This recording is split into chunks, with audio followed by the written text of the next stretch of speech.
হয়েছে। আওয়ামী লীগের সময়েও এরকম ন্যাক্কারজনক হামলা হয়নি।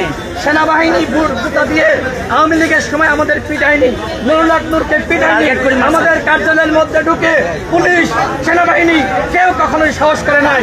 আজকে আমাদের কার্যালয়ের মধ্যে সেনাবাহিনী পুলিশ বাহিনী ঢুকেছে, আমাদেরকে বুট জুতা দিয়ে পিটিয়েছে, পাড়াইছে এবং লাঠি দিয়ে আমাদেরকে ব্যাপকভাবে আহত করেছে। নুরুল হক নূরের নাক ফেটে গেছে, তার চোখে আঘাত লেগেছে, তার বুকে আঘাত লেগেছে, তার মাথা ফেটে গেছে। তিনি এখন মুমূর্ষু অবস্থায়, তিনি বাঁচবেন কি মারা যাবেন আমি জানি না। তার এই মুহূর্তে খেঁচুনি ওঠা শুরু হয়েছে, যে কারণে ইসলামী ব্যাংক হাসপাতাল থেকে তাকে ঢাকা মেডিকেলে নিয়ে যাওয়া হয়েছে। আমরা এখন ঢাকা মেডিকেলে যাচ্ছি এবং আমরা স্পষ্টভাবে বলতে চাই, আজকের ঘটনায় পুলিশ বলেন, সেনাবাহিনী বলেন, যারা জড়িত, যারা আমাদের উপর হামলা করেছে, তার স্পষ্ট ভিডিও ফুটেজ রয়েছে। এই হামলাকারীদের চিহ্নিত করে অবশ্যই শাস্তির মুখোমুখি করতে হবে। এই চাপার কাঁধে ভর করে আপা বাংলাদেশে ফিরে আসবে, আওয়ামী লীগ নির্বাচনে অংশ নেবে এবং আমরা গণঅভ্যুত্থানের শক্তি আমরা চেয়ে চেয়ে দেখবো। আজকে জামাত ইসলাম এসেছে, বিএনপির নেতাকর্মীরা ফোন দিয়েছে, তারাও আসবে, এনসিপির নেতাকর্মীরা এসেছে। গণঅভ্যুত্থানের সমস্ত শক্তিকে বলতে চাই, এই আওয়ামী লীগ এবং একই সাথে জাতীয় পার্টির বিরুদ্ধে, 14 দলের বিরুদ্ধে আপনারা সোচ্চার হন। আজকে আমরা নিজেদের মধ্যে কামড়াকামড়ি, আজকে আমরা নিজেদের মধ্যে ক্ষমতার দ্বন্দ্বে আজকে একজন আরেকজনের বিরুদ্ধে বলছি, কিন্তু দেখেন আমাদের এই বিভাজনের সুযোগে আওয়ামী লীগ এবং জাপা কতটা শক্তিশালী হয়েছে। সুতরাং এই আজকের হামলার পরে প্রত্যেকটা দলকে বলবো, আপনারা প্রতিবাদ করেন, আমাদেরকে এক থাকতে হবে। আমরা এক থেকে যেমনি ভাবে আওয়ামী লীগের পতন ঘটিয়েছি, ঠিক একইভাবে এক থেকে এই ফেসিবাদের পতন ঘটতে হবে।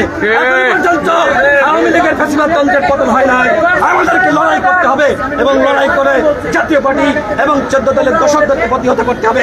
প্রশাসনের মধ্যে যারা আওয়ামী লীগের দোসর রয়েছে, যারা ফেসিবাদের শক্তি রয়েছে, তাদেরকে উৎখাত করতে হবে। সর্বশেষ বলবো, নুরুল হক নূরের উপর, আমার উপরে, আমাদের উপরে, আমাদের শতাধিক নেতাকর্মীর উপরে যে হামলা হয়েছে, সেই হামলার বিচার করতে হবে। সেনাপ্রধানকে বলবো, যারা এই হামলার সাথে জড়িত তাদেরকে আপনি শাস্তি দিবেন কি দিবেন না, সেটি আপনার কাছ থেকে আমরা শুনতে চাই, আপনার মুখ থেকে আমরা জানতে চাই। সেনাবাহিনীর ঊর্ধ্বতন পর্যায় থেকে আমাদের সাথে যোগাযোগ করা হয়েছে, পুলিশের ঊর্ধ্বতন পর্যায় থেকে যোগাযোগ করা হয়েছে, সরকারের ঊর্ধ্বতন পর্যায় থেকে উপদেষ্টারা যোগাযোগ করেছেন। আমরা স্পষ্টভাবে বলেছি, আওয়ামী লীগের পতন হয়েছে, চাপা কোনোভাবে বাংলাদেশের রাজনীতি করতে পারবে না।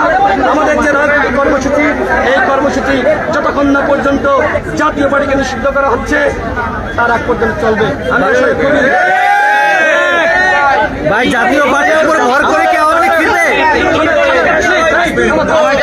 11:30টায় ঢাকা মেডিকেলের সামনে সাংবাদিক বন্ধুগণ, জামায়াতে মহানগরীর আমির এসেছেন, একটু পর উনি কথা বলবেন। রাশেদ ভাই শেষ হওয়ার পর মহানগরীর আমির এসেছেন খোঁজখবর নেওয়ার জন্য। আমরা 11:30টায় করবো, আপনারা ওইখানে আছে 11:30টায় থাকেন এক মিনিট। সম্মানিত সাংবাদিক বন্ধুগণ, ইতিমধ্যে গণ অধিকার পরিষদের খোঁজখবর নেওয়ার জন্য কেন্দ্রীয় নির্বাহী পরিষদের সদস্য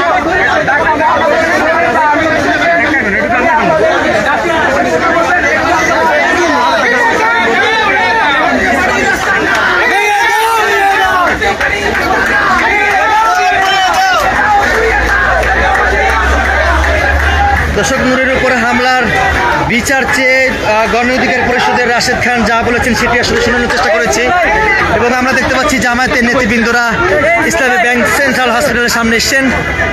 আপনি ইয়াতে টিসিতে চলে যান।